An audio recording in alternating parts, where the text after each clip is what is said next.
Hey you guys, this is the video where I'm going to go through what is expected of DGP on Mondays, or like our first day of a new sentence and week. So you'll be able to open up this Google Slides. It'll look just like this through Google Classroom. So on day one of DGP, what you're going to do is you're going to identify the parts of speech and write the correct abbreviation above each word, okay? So down here, this is called the speaker notes. This is where you'll find the directions for each individual day. Now you'll also notice in our Google Classroom for Language Arts, there was a material that was posted today as well. It's just a DGP reference material. In class, we call this the big scary packet. So it should look like this at the top, day one notes.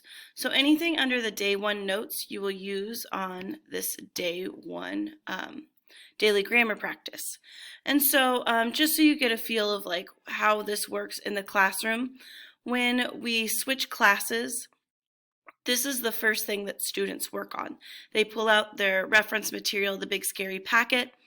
Since it's a new week, they would get a new sentence, and then they would begin working on day one. Now, for the first weeks of school, we'll kind of be doing these together just until we get the hang of that routine and refresher about parts of speech for day one. So if I look at our sentence for this week, it says, dust covers a butterfly's wings. Now, immediately we probably notice that the capitalization punctuation is incorrect.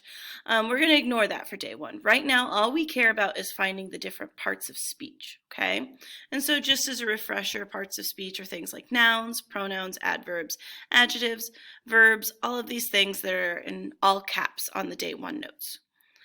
So I always like to suggest that we start with nouns and verbs, because every single sentence needs to have at least one noun and one verb in order for it to be a complete sentence.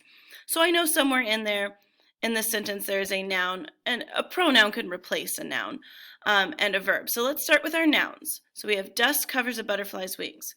So immediately I'm trying to think of, are any of these people? No, not really. What about places? Not so much. What about things? Well, we have three things here. We have dust, butterflies, and wings.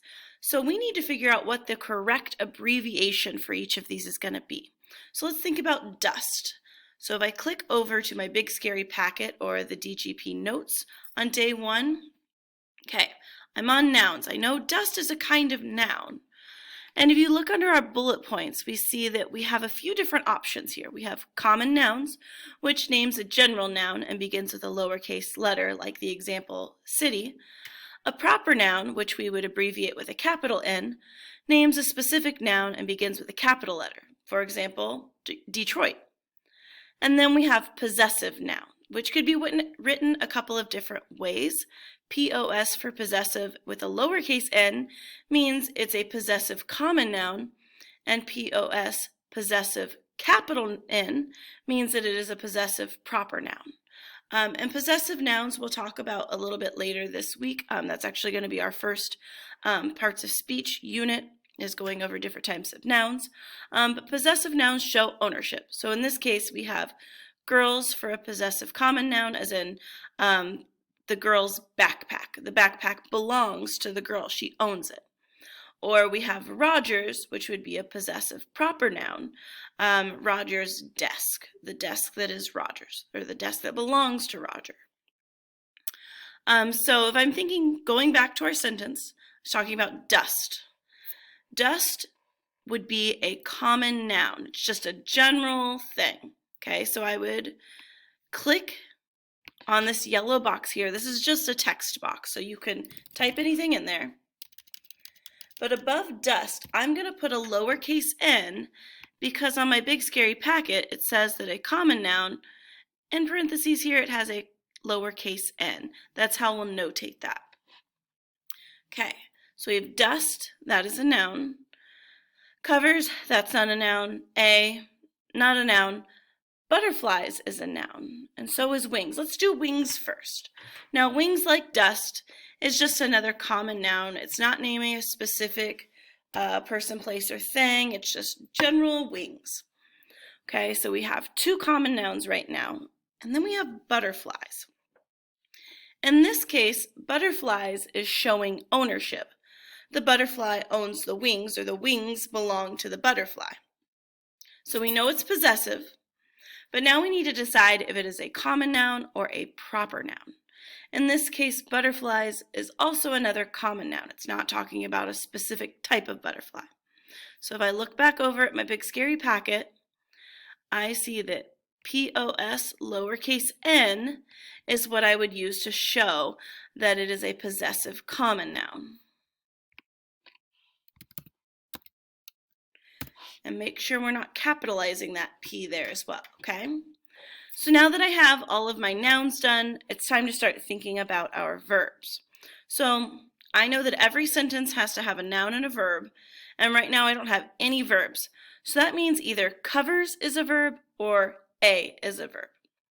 Now in this case, covers is our verb, and if we look at our big scary packet, we scroll down to find verbs, we can see that there are generally three types of verbs. We have action verbs, linking verbs, and helping verbs. Now, in this case, covers is showing an action. We can see the dust actively covering the wings. So in this case, covers is going to be an action verb, which we will notate with AV. That kind of makes sense, though, for action verb. Now, our last word is the word a.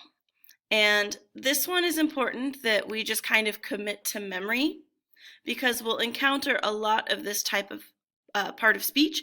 So if you go back to adjectives, there are these things called articles, okay? And there's three of them that it's important we commit to memory because they come up a lot in our writing and our speaking, okay?